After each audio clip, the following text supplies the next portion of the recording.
Hey guys, welcome to SSC Adda 24/7। आप सभी का स्वागत है आज के सेशन में। मेरा नाम है समीर सिंघल और मैं आप सभी का स्वागत करता हूं। और गाइस, आज का जो सेशन है उसमें हम बात करने वाले हैं मौलिक अधिकारों के दूसरे भाग के बारे में, यानी कि मौलिक अधिकार वैसे तो तीसरे भाग में आता है, लेकिन हमने कल जो पढ़ा था वो हमने क्या पढ़ा था? हमने पढ़ा था आर्टिकल 14 to 18 यानी कि राइट टू इक्वालिटी।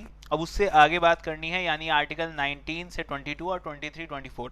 आज हमारी कोशिश ये रहेगी कि हम इन चीज़ों के बारे में बात करें, यानी कि राइट टू फ्रीडम और उसके अलावा राइट अगेंस्ट एक्सप्लॉयटेशन, यानी कि आपके स्वतंत्रता के अधिकार और उसके अलावा शोषण के विरुद्ध अधिकार। इन सभी पॉइंट्स के बारे में आज हम बात करने वाले हैं, यानी आर्टिकल 19 to 24। तो बहुत ही आराम आराम से चीज़ों को समझते हुए चलेंगे।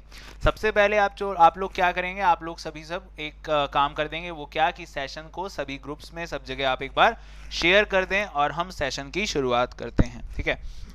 तो very welcome to the session everyone, सभी का स्वागत है। तेजाश्री, शिवम, करिश्मा, सोनू कुमार, सभी का स्वागत है भाई। चलिए, तो ज़्यादा नहीं करते और सेशन की शुरुआत करते हैं, ठीक है? चलिए, तो गाइज उससे पहले आपको बता दूं कि मेरी क्लासेस जो होती हैं वो दो टाइमिंग्स में आती हैं। एक आती है 1:30 बजे, और 1:30 बजे हम बात करते हैं एफकेट एंड सीडीएस एग्जाम्स के लिए। और उसके बाद जो दूसरी टाइमिंग्स आती है वो आती है गाइज 4 बजे, और 4 बजे हम सीजीएल, सीपीओ, सीएचएसएल और अन्य एग्जाम्स की तैयारी पर बात करते हैं, ठीक है? चलिए आगे बात करेंगे। तो आगे गाइज मेरे बैचेस आ रहे हैं एसएससी सीपीओ टारगेट बैच 2020, और इसके अलावा एफकेट 2 सेकंड यानी एफकेट सेकंड बैच आ रहा है 2020। तो इन दोनों बैचेस को आप ज्वाइन कर सकते हैं। जिस भी चीज़ की आप तैयारी कर रहे हो, for the maximum discount use my code Y203। बात करते हैं आगे। तो कल हमने मौलिक अधिकारों पर चर्चा करी थी और मौलिक अधिकारों से संबंधित चीज़ों को देखा था कि किस प्रकार से आपका पार्ट 3 में जो है फंडामेंटल राइट्स को लिया गया है, और fundamental rights under article 14 to 32 आते हैं। उसमें हमने कल आर्टिकल 14 to 18 तक हमने बात करी थी। तो अगर आपने वो लेक्चर नहीं देखा तो उसको ज़रूर देखिएगा, उसमें आपको इसका पूरा डिस्क्रिप्शन, आपको शुरुआत की चीज़ें आपको मिल जाएंगी। आज हम बात करने वाले हैं आर्टिकल 19 to 22 और 23, 24 के बारे में। तो यानी कि हम राइट टू फ्रीडम और राइट अगेंस्ट एक्सप्लॉयटेशन के बारे में बात करेंगे, यानी कि आपके स्वतंत्रता के अधिकार, आपके पास कौन कौन सी स्वतंत्रताएं हैं उनके बारे में बात करेंगे, और शोषण के विरुद्ध आपके पास क्या अधिकार है उस पर भी आपसे चर्चा करूंगा। सबसे पहले आर्टिकल 19 पर आ जाते हैं गाइस। आर्टिकल 19 के बारे में देखिए बात करेंगे तो यहाँ पर सबसे पहली चीज आपको क्या लिखनी होगी, इसमें आपकी 6 प्रकार की मौलिक स्वतंत्रताएं आती हैं। तो यहां पर आप क्या लिखेंगे? 6 टाइप ऑफ फंडामेंटल फ्रीडम्स। इसमें क्या आती हैं? 6 टाइप ऑफ फंडामेंटल फ्रीडम्स, यानी कि 6 प्रकार की मौलिक स्वतंत्रताएं, फ्रीडम्स आती हैं। अभी तक अधिकारों की बात कर रहे थे, अब बात कर रहे हैं किसकी? स्वतंत्रता। भाई कौन कौन सी स्वतंत्रता आपके पास है? तो आपके पास 6 प्रकार की स्वतंत्रताएं आपको दी गई हैं। 6 type of fundamental freedoms are given to the citizens of India. कल मैंने आपको एक और बात बताई थी कि जो बाहर के लोग होते हैं, यानी कि जो विदेशी होते हैं, उनको क्या क्या नहीं दिया जाता, कौन कौन से अधिकार उनको नहीं दिए जाते। तो 15, 16 ये तो मैंने कल आपको बताई दिए। उसके बाद 19, तो 19 के बारे में अब चर्चा कर रहे हैं। तो याद रखिएगा, ये वाला मौलिक अधिकार अंग्रेज बाहर के लोगों को, यानी एलियंस को या फिर एनआरआईज को या फिर गैर भारतीयों को नहीं दिया जाता। तो अब ये कितने प्रकार के हैं? 6 प्रकार के, और 6 प्रकार से कई बार प्रश्न पूछा जा सकता है, और इस बार आ भी सकता है, क्योंकि इस बार हमारी कुछ स्वतंत्रताएं जो है वो छीनी गई हैं। किस वजह से? क्योंकि एक पैंडेमिक फैला हुआ है, एक महामारी फैली हुई है, जिसके कारण हम बाहर जाने के लिए यहाँ पर जो है सही नहीं होगा, तो उसकी वजह से उस पर पाबंदी लगाई गई है। तो इस पर आपका क्वेश्चन जो है वो आ सकता है। ओके, अभिजीत ने कहा सीपीओ का शेड्यूल कैसे रेडी कैसे हो सकता है? देखिए, शेड्यूल की बात करें तो देखो बच्चे, आपको पता ही होगा कि 200 क्वेश्चन उसमें आते हैं। तो हर पर्टिकुलर हर सब्जेक्ट को आपको दिन भर में, ये मान के चलिए एटलीस्ट 6 to 8 आवर्स आपको देना होगा, ताकि आपको एक ऐसा कॉन्फिडेंस आपको मिले कि आप वहां पर एटलीस्ट 150 प्लस मार्क्स आप स्कोर करें। तब आपके चांसेस जो होंगे थोड़े से हाई होंगे कि आप मेरिट लिस्ट में जा सके। बाकी इसके शेड्यूल से संबंधित अब बात आगे करेंगे, ठीक है? तो अभी फिलहाल पढ़ते हैं आर्टिकल 19 के बारे में। सुनिएगा, आर्टिकल 19 क्या आता है? यहाँ पर आती हैं आपकी 6 प्रकार की मौलिक स्वतंत्रताएं, और 6 प्रकार की मौलिक स्वतंत्रताओं में सबसे पहले आता है आपका आर्टिकल 19A। 19A क्या कहता है? 19A के बारे में बात करेंगे तो इसमें आता है guys freedom of speech and expression. क्या आता है? Freedom of speech and expression यानी कि आपके बोलने व अपने व्यक्तिगत भाव समझाने की स्वतंत्रता, freedom of speech and expression. बात को समझिए भाई, क्या कहता है आर्टिकल 19A? 19A कहता है कि हमारे पास अपने व्यक्तिगत भावों को बोलने की और उनको समझाने की स्वतंत्रता है। इसमें आपकी एक और चीज आती है, वो आती है क्या? Freedom of press. क्या आता है इसमें? फ्रीडम ऑफ प्रेस भी इसके अंतर्गत ही आता है। हालांकि इसको हमारे संविधान में लिखा नहीं हुआ है, लेकिन जो हमारे अखबार वाले या फिर मीडिया पर्सन्स होते हैं वो इसी आर्टिकल का इस्तेमाल करते हैं for the freedom of speech and expression, अपने भावों को समझाना और अपने व्यक्तिगत भाव रखना। ठीक है, तो ये बात आ जाती है आपके आर्टिकल 19A में। 19A में freedom of speech and expression आता है। स्पीच एंड एक्सप्रेशन में भाई आपको अपने व्यक्तिगत भाव रखने व अपने भाव समझाने की स्वतंत्रता दी गई है। आपको कहा गया है कि आप जो भी बात बोलना चाहते हैं वो आप फ्रीली बोल सकते हैं। ठीक है, लेकिन अब इसका मतलब ये नहीं है कि आप जो है अलग अलग प्रकार के नारे लगाने लगे कि भारत तेरे टुकड़े होंगे और नॉर्थ ईस्ट को अलग कर देंगे, तो भैया फिर आपके ऊपर सिडिशन चार्जेस लग जाएंगे। ठीक है, ऐसा मत बोलना, सिडिशन चार्जेस लग जाएंगे, यानी कि देशद्रोह का आरोप लग जाएगा। और देशद्रोह का आरोप लग गया तो एक बार जो है कैरियर खत्म है। ठीक है, मान के चलना। तो ये है आपका freedom of speech and expression, 19A में आता है। बहुत बार ये पूछा गया है और इसमें ही आपका फ्रीडम ऑफ प्रेस भी आता है, इसको भी ध्यान रखिए। इसके बाद अगला आता है गाइस 19B। कौन सा आता है? 19B। 19B के बारे में देखिए, बात करते हैं। 19B में क्या आता है? 19B में आपकी freedom to assemble, freedom to assemble without arms, यानी कि आपको इकट्ठे होने की स्वतंत्रता है, लेकिन आपके पास भाई हथियार नहीं होने चाहिए। ये नहीं कि आप जो है हथियार लेके घूम रहे हो और आप इकट्ठे हो गए अपना 15, 16, 17, 18 की झुंड में और आपके पास हथियार हैं। हथियार नहीं होने चाहिए। इकट्ठे होने की स्वतंत्रता है, चाहे फिर 1000 की भीड़ में इकट्ठे हो जाओ, कोई मतलब नहीं है। ठीक है, तो ये चीज आती है आपके किस में गाइज? आपके आर्टिकल 19B में आती है। 19B क्या बताता है? Freedom to assemble without arms, हथियार के बिना इकट्ठे होने की स्वतंत्रता। अगला आता है आर्टिकल 19C। 19C क्या कहता है? Freedom to form an association. क्या कहता है? Freedom to form an association, यानी कि freedom to form an association. इसका मतलब क्या होता है? इसका मतलब होता है कोई भी संघ बनाने की स्वतंत्रता। 19B और 19C में क्या अंतर है? 19B का मतलब है भाई आप इकट्ठे हो गए। ठीक है, आप इकट्ठे हुए, आप कहीं पे जा रहे हो, किसी शहर के किसी इलाके में इकट्ठे हो गए, किसी पार्क में इकट्ठे हो गए, हो सकते हो जितना चाहे उतनी भीड़ में हो जाओ। अभी फिलहाल मत होना, क्योंकि अभी फिलहाल पर इस पर रोक लगी हुई है, इकट्ठे नहीं हो सकते आप जो है। तो अब बाद में जब थोड़ी कंडीशन सुधर जाएंगी तब हो सकते हो। दूसरी चीज है आर्टिकल 19C का मतलब क्या है? कि कोई संघ बनाना, मतलब आप कोई पॉलिटिकल पार्टी बनाना चाहते हो, आप कोई क्लब बनाना चाहते हो, आप कोई ऐसा संघ बनाना चाहते हो, कोई जो है एक प्रकार से ह्यूमन वर्क के लिए और जो है ह्यूमन सोसाइटी के काम के लिए आप कोई संघ बनाना चाहते हो, तो उस केस में आपको आर्टिकल 19C प्रोवाइड करेगा कि हाँ आपके पास संघ बनाने की स्वतंत्रता है। तो freedom of association, freedom to form an association किस में आता है गाइस? आर्टिकल 19C में आता है। ठीक है, आगे बात करते हैं। अगला जो है आपका आता है आर्टिकल 19D। 19D के बारे में बात करेंगे तो ये वाली बात मैं कर रहा था आप लोगों से। 19D में सुनिएगा, इसमें क्या आता है? इसमें आता है फ्रीडम ऑफ मूवमेंट। क्या आता है गाइस? फ्रीडम ऑफ मूवमेंट आता है, यानी कि घूमने फिरने की स्वतंत्रता। भाई क्या बताया गया है? बताया गया है कि हम जो हैं कहीं भी घूमने आने जाने के लिए पूरी तरह से स्वतंत्र हैं, हमारे ऊपर इसको लेकर कोई पाबंदियां नहीं होंगी। लेकिन यहाँ पर पाबंदियां लगाई जा सकती हैं। कैसे लगाई जा सकती है भाई? जैसे आज के समय में कोई पैंडेमिक फैला हुआ है, जैसे कोई बीमारी, कोई महामारी फैली हुई है, या फिर कोई व्यक्ति है और वो व्यक्ति किसी ऐसी बीमारी से ग्रसित है कि उसको जो है उसके घूमने फिरने से वो बीमारी फैल सकती है, तो उस पर भी क्या लगाई जा सकती है? पाबंदी लगाई जा सकती है, उसके ऊपर प्रोहिबिशन लगाया जा सकता है, उसके आर्टिकल 19D।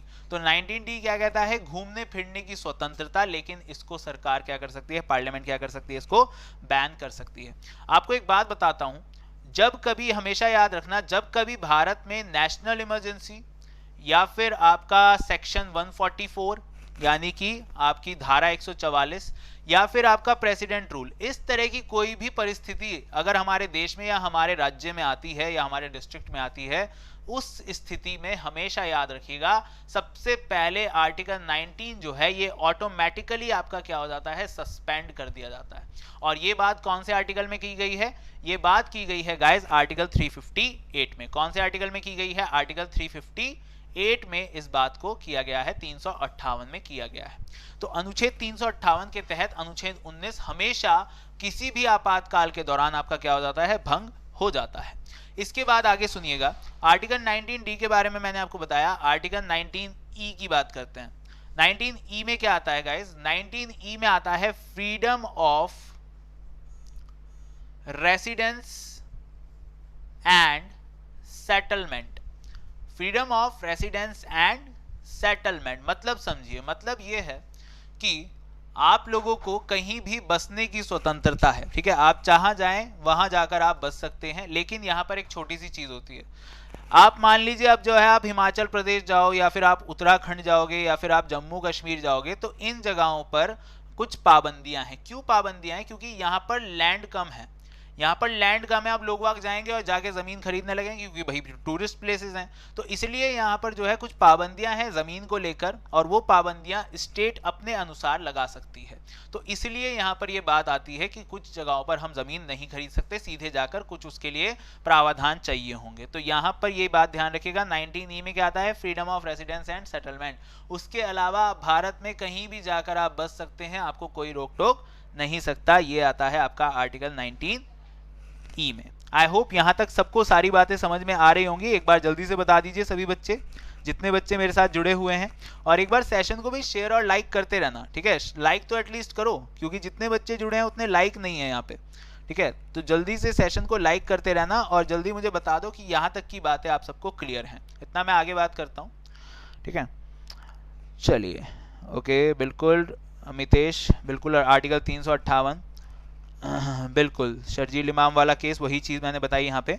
चलिए अब आगे बात करते हैं। अगला आता है, देखिए आर्टिकल 19F।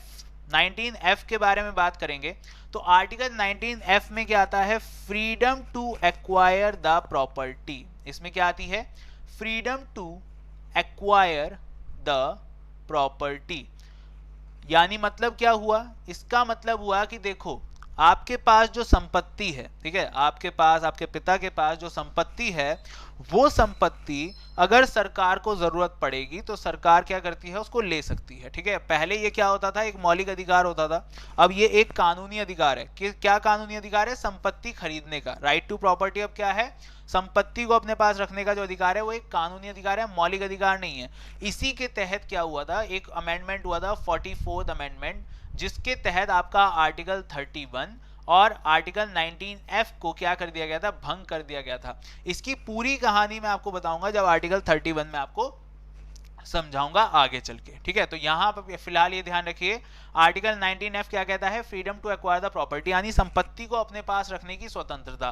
तो ये स्वतंत्रता आपको अब नहीं दी जाती है, क्योंकि सरकार को अगर जरूरत पड़ेगी फॉर द डेवलपमेंट पर्पस, तो सरकार क्या कर सकती है? आपकी संपत्ति को ले सकती है, ठीक है।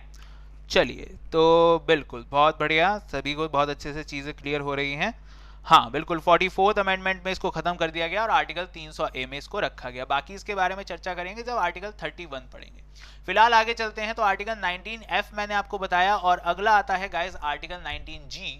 और 19G में सुनिएगा क्या आता है? 19G में सुनिए, 19G में आपका आता है freedom to perform any occupation. भाई आपके पास स्वतंत्रता है किसकी? कोई भी कार्य करने की। आज के टाइम पे आप स्टूडेंट्स हो, ठीक है, कल को आप चाहे तो कल आप जो है इस तैयारी को छोड़ के आप जो है कोई प्राइवेट जॉब करना चाहते हैं तो प्राइवेट जॉब कर सकते हैं। उसके बाद अगर आप चाहते हैं भाई आपका बिजनेस आपको चाहते हैं चलाना तो बिजनेस चला सकते हैं। यानी आपको कोई भी काम करने की स्वतंत्रता। लेकिन ऐसा मत करना कि कल को अफीम की खेती करनी शुरू कर दी, ठीक है। सरकार बहुत डंडे मारेगी भाई। ये जो है ये लाइसेंस मिलता है किसको, मेडिकल कंपनीज को, तब जाके वे कर पाती हैं। तो ये काम मत करने शुरू कर देना, अफीम वफीम की खेती मत करने लग जाना। काम कौन से करने हैं, जो लीगल काम है, ठीक है। तो लीगल काम करने की स्वतंत्रता आपको यहाँ पर दी गई है। बाकी और प्रकार की जो है उन कामों में इन्वॉल्व मत हो जाना, कभी यहाँ तस्करियां शुरू कर दो, ठीक है ना। चलो, तो ये था गाइज आपका आर्टिकल 19। और 19 में क्या बताया गया, 19 में बताया गया है स्वतंत्रताएं बताई गई हैं अलग अलग प्रकार की, कौन कौन सी स्वतंत्रता। तो टोटल पहले कितनी होती थी, 7 होती थी, अब घटकर कितनी हो गई हैं, 6। जिस प्रकार पहले जो है टोटल मौलिक अधिकार कितने होते थे, 7, अब घटकर कितने हो गए हैं, 6 हो गए हैं। तो ये होता है आपका यहाँ पर मौलिक अधिकार में राइट टू फ्रीडम। इसके बाद गाइस अगली बात आती है आर्टिकल 20। आर्टिकल 20 बहुत इंपॉर्टेंट है। आर्टिकल 20 में 3 चीजों के बारे में बात की गई है। किस किस के बारे में बात की गई है, 3 चीजों के बारे में, उसके बारे में देखिए बात करेंगे। सबसे पहले यहाँ पर बात आती है एक टर्म की, इस टर्म को समझिएगा। इस टर्म को कहते हैं एक्स पोस्ट फैक्टो। क्या कहते हैं, एक्स पोस्ट फैक्टो। यहाँ पर 3 चीजें मैं आपको बताऊंगा। सबसे पहले एक्स पोस्ट फैक्टो, उसके बाद दूसरा आता है डबल जियोपार्डी, दूसरा क्या आता है, डबल जियोपार्डी, और तीसरा आता है गाइस सेल्फ इंक्रिमिनेशन। तीसरा क्या आता है, सेल्फ इंक्रिमिनेशन। यहां पर 3 चीजें आती हैं। अब इन चीजों को समझिएगा ये होता क्या क्या है, ठीक है। एक्स पोस्ट फैक्टो लॉ क्या होता है समझिए। मान लीजिए कि कोई व्यक्ति था, ये चिंटू था, ठीक है, और चिंटू ने जो है एक मर्डर किया। चिंटू के हाथ में ये चाकू है और चिंटू ने क्या किया, मर्डर किया, ठीक है। चिंटू ने मर्डर किया कब, 2015 और 15 फरवरी को, ठीक है। 15 फरवरी को 2015 को इसने मर्डर कर दिया। भाई 14 फरवरी को इसने जो है प्रपोज किया, उसने एक्सेप्ट कर लिया। 15 फरवरी को उसने धोखा दे दिया, तो इसने क्या कर दिया, इसने कर दिया मर्डर, ठीक है। इसने क्या कर दिया, चिंटू ने मर्डर कर दिया। अब चिंटू ने मर्डर कर दिया, तो अब क्या होता है कि इसको सजा मिलेगी। इसको क्या मिलेगी, सजा मिलेगी। अब जब इसको सजा मिलेगी तो सजा में इसको क्या मिलेगा कि भाई जो भी सेक्शन इस पे लगेंगे, सेक्शन 302, सेक्शन 303, जिस भी के भी तहत आपको इसको सजा देनी होगी, वो सजा आपकी जो जज होंगे वो उसको देंगे।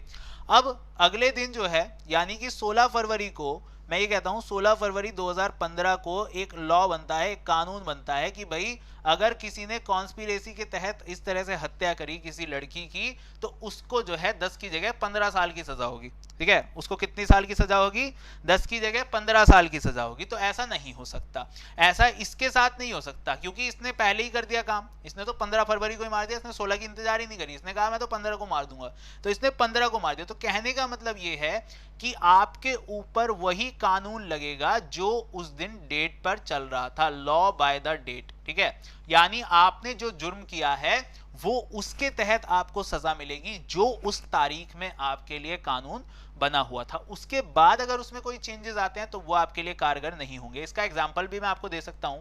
जैसे आपको याद होगा कि निर्भया केस जो हुआ था 2012 में, उसमें एक क्या था, एक जुवेनियल था।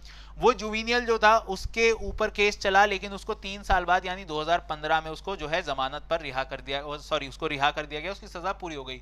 उसको क्यों रिहा कर दिया गया, उसको इसलिए रिहा कर दिया गया क्योंकि 2012 में जो जुवेनियल के कानून थे वो अलग थे, बाद में उसमें चेंजेस हुए। तो बाद वाले जो चेंजेस हैं वो इसके ऊपर नहीं लगेंगे। जो उसके बाद कोई इस तरह का कोई काम करेगा, कोई जुवेनियल ऐसे कामों में आएगा, उस पर लगेंगे। फिर डबल जियोपार्डी के बारे में बात करें तो इसमें आता है guys 1 time punishment for 1 crime. क्या आता है, 1 टाइम पनिशमेंट फॉर 1 क्राइम, यानी कि एक गुनाह की एक सजा।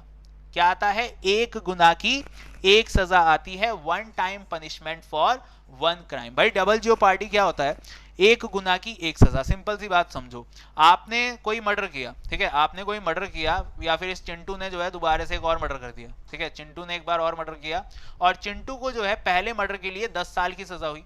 10 साल की सजा काटने के बाद चिंटू वापस आता है और वापस आके एक और मर्डर कर देता है।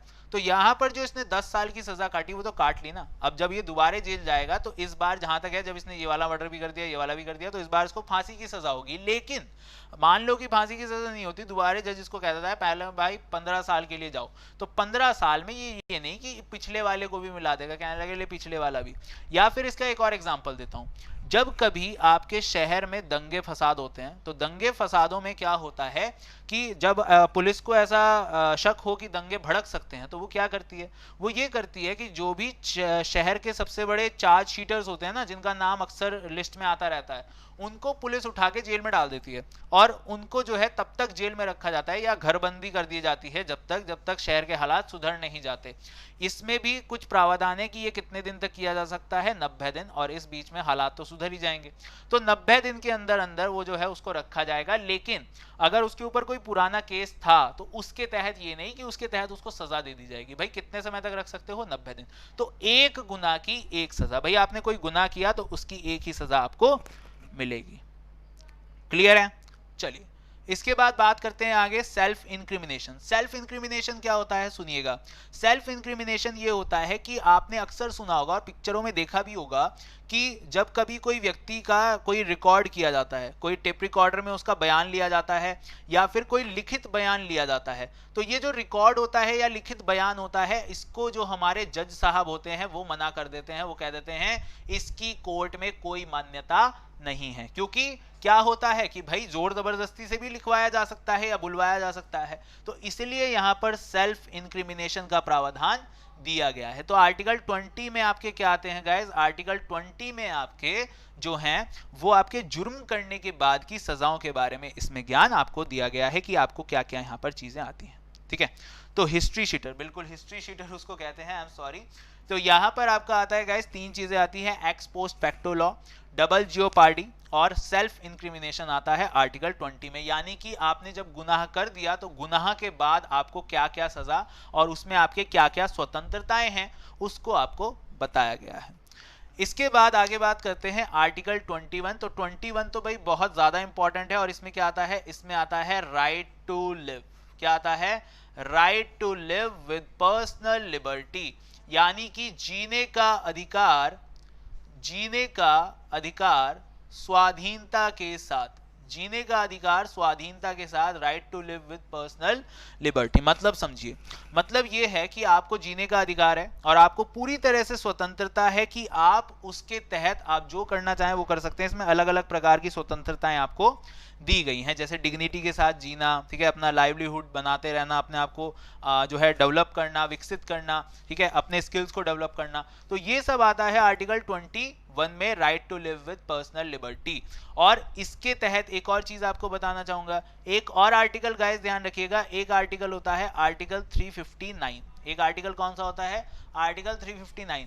जब कभी नेशनल इमरजेंसी यानी कि आपका राष्ट्रीय आपातकाल या फिर सेक्शन 144 या फिर आपका प्रेसिडेंट रूल, इस तरह की कोई भी स्थिति अगर चल रही हो, तो मैं ये कहता हूं कि उस केस में मैंने आपको क्या बताया था कि आपका आर्टिकल 19 जो होता है वो क्या हो जाता है, वो भंग हो जाता है अंडर आर्टिकल 358। आपको अभी बताया था मैंने थोड़ी देर पहले। दूसरी तरफ अगर यहां पर बात करें आर्टिकल 359 की, तो 359 ये कहता है कि जो हमारे राष्ट्रपति साहब होते हैं, जो प्रेसिडेंट साहब होते हैं, वो इन किसी भी परिस्थितियों में, यानी कि नेशनल इमरजेंसी, सेक्शन 144 या प्रेसिडेंट रूल की किसी भी परिस्थिति में आपके मौलिक अधिकारों पर अलग से फैसला ले सकते हैं और बाकी के मौलिक अधिकारों को अपनी डिस्क्रिशनरी पावर से उसको क्या कर सकते हैं, सस्पेंड कर सकते हैं। He can suspend your fundamental right. तो ये क्वेश्चन अक्सर पूछा जाता है that who can suspend the fundamental right, कौन हमारे मौलिक अधिकारों को भंग कर सकता है, तो वो कर सकते हैं भाई राष्ट्रपति। लेकिन यहां पर भी एक प्रावधान है और वो ये है कि आर्टिकल 20 और 21 को सस्पेंड नहीं किया जा सकता। और ये वाला प्रावधान जो पुख्ता किया गया था, ये कब किया गया था, इसको पुख्ता किया गया था 44th अमेंडमेंट 1978 में। कब किया गया था, 44th अमेंडमेंट 1978 में इस प्रावधान को जोड़ा गया था कि आर्टिकल 20 और 21 can not be suspended even during the time of emergency. So I hope यहां तक काफी चीजें आप लोगों को पता चली होंगी और काफी चीजें आप लोगों को यहां पर क्लियर होंगी। तो आर्टिकल 20 और 21 में क्या आता है गाइस, कन्विक्शन ऑफेंसेस आते हैं, और 20 में आता है कन्विक्शन फॉर ऑफेंसेस। और उसके बाद जो आता है आर्टिकल 21 में क्या आता है, 21 में आता है right to live with personal liberty, यानी जीने का अधिकार स्वाधीनता के साथ। और जीने का अधिकार स्वाधीनता के साथ भाई आपको भी है, मुझे भी है, सभी को है, और हम अपने व्यक्तिगत स्वतंत्रता के साथ इस जीवन को जी सकते हैं। और आर्टिकल 20 और 21 जो है उन दोनों को सस्पेंड नहीं किया जा सकता, और ये बात कब कही गई थी? अंडर 44th अमेंडमेंट 1978 में। सो आई होप यहां तक चीजें काफी हद तक बच्चों को क्लियर होंगी। क्लियर हैं तो एक बार सभी बच्चे सेशन को लाइक करते रहिएगा। अगले आर्टिकल पर चलते हैं गाइज। अगला आर्टिकल आता है आपका आर्टिकल 22, और 22 में बात ध्यान रखिएगा, यहाँ पर दो तरह के जो है डिटेंशन आते हैं। एक आता है आपका प्रिवेंटिव डिटेंशन, एक आता है आपका प्रिवेंटिव डिटेंशन, और दूसरा आता है आपका प्यूनेटिव डिटेंशन। दूसरा आता है प्यूनेटिव डिटेंशन। ये शब्द आप लोगों ने बहुत बार इसमें पढ़े होंगे, लेकिन कभी इनको समझा शायद ना हो, तो मैं एक बार यहाँ पे बात करता हूँ। प्रिवेंटिव डिटेंशन क्या होता है गाइज? इसमें आपको जो है आपकी गिरफ्तारी के समय आपको जो अधिकार दिए गए हैं उनके बारे में आपको बताया गया है। तो यहाँ पे मैंने आपको क्या बताया? During the arrest, during the arrest, यानी कि गिरफ्तारी के समय आपके पास कौन सी स्वतंत्रताएं हैं, कौन सी स्वतंत्रताएं हैं उसके बारे में बताया गया है। और प्यूनिटिव डिटेंशन में क्या बताया गया है? After the arrest. भाई आपके पास गिरफ्तार होने के बाद आपके पास क्या क्या स्वतंत्रताएं हैं उसके बारे में यहां पर बताया गया है। ठीक है, कि आपको जो है अगर आपके खिलाफ कोई सबूत नहीं मिला, तो जैसे आपको बताऊं कि आपके खिलाफ मान लो कोई सबूत नहीं मिला, तो आपको 3 महीने के अंदर आपको छोड़ना होगा। ठीक है, आपके खिलाफ अगर कोई सबूत नहीं मिला तो 3 महीने से ज्यादा आपको नहीं रख सकते, वो मैंने आपको भी पीछे भी बताया। तो ये चीज आ जाती है प्यूनिटिव डिटेंशन। प्रिवेंटिव डिटेंशन का एक एग्जांपल, 2 एग्जांपल देता हूं, बल्कि आपने अक्सर पिक्चरों में देखा होगा, एक चीज देखी होगी, आपने अक्सर पिक्चरों में क्या देखा होगा कि जैसे जो वो कहते थे हमारे कई बार किसी को गिरफ्तार करने जाते हैं, तो गिरफ्तार करने जाते हैं तो क्या कहते हैं भाई साहब वारंट दिखाओ। ठीक है, वारंट दिखाओ। दूसरा शब्द वो क्या कहता है? मुझे मेरे वकील से बात करनी है। तो यहां पर जो आपको अपनी लीगल कंसल्टिंग होती है, क्या होती है गाइस? लीगल कंसल्टिंग का जो अधिकार है वो आपके आर्टिकल 22 में दिया गया है। तो इन चीजों को बहुत अच्छे से समझ लो। क्यों कल को तुम अगर गिरफ्तार होने लगे, मतलब मैं चाहता नहीं हूं ऐसा हो, लेकिन मान लो होने लगे, तो तुम्हें पता होना चाहिए कि तुम्हारे पास क्या अधिकार है? लीगल कंसल्टिंग का अधिकार। लेकिन यहां पर भी एक चीज है, कुछ केसेस ऐसे होते हैं जहां पर आपको यह अधिकार भी आपका छिन जाता है। मान लो आप किसी टेररिस्ट एक्टिविटी में कोई व्यक्ति फंसा है, तो उसके पास ये नहीं होता। किसी ने जो है SC/ST एट्रोसिटीज एक्ट का उल्लंघन किया, उसके बारे में कल बताया था मैंने आपको, तब ये खत्म हो जाता है। तो ये कुछ अलग प्रावधान होते हैं, लेकिन बाकी चीजों में आपके पास जो है लीगल कंसल्टिंग का प्रावधान आता है आर्टिकल 22 के प्रिवेंटिव डिटेंशन। दूसरा आता है क्या? कि जब आपको गिरफ्तार कर लिया गया, गिरफ्तार करने के बाद आपको 24 घंटे का समय जो होगा यहां पर देते हैं, और 24 घंटे के अंदर मैजिस्ट्रेट के सामने क्या करना होगा? पेश करना होगा। क्या करना होगा? पेश करना होगा। किसके सामने? मैजिस्ट्रेट के सामने। तो मैजिस्ट्रेट के सामने पेश करना होगा 24 घंटे के अंदर, और अगर ऐसा नहीं होता है तो ऑन द सेवरल ग्राउंड्स आपको वो पुलिस वाले को क्या करना होगा? छोड़ना होगा। तो 24 घंटे के समय में आपको मैजिस्ट्रेट के सामने पेश करेगा। मैजिस्ट्रेट के सामने पेश किया, मैजिस्ट्रेट आपके जांच करेगा कि भाई आपने क्या काम किया है, उसके बाद आपकी रिमांड वो दे सकता है। फिर होगी सुताई। ठीक है, फिर क्या होगी?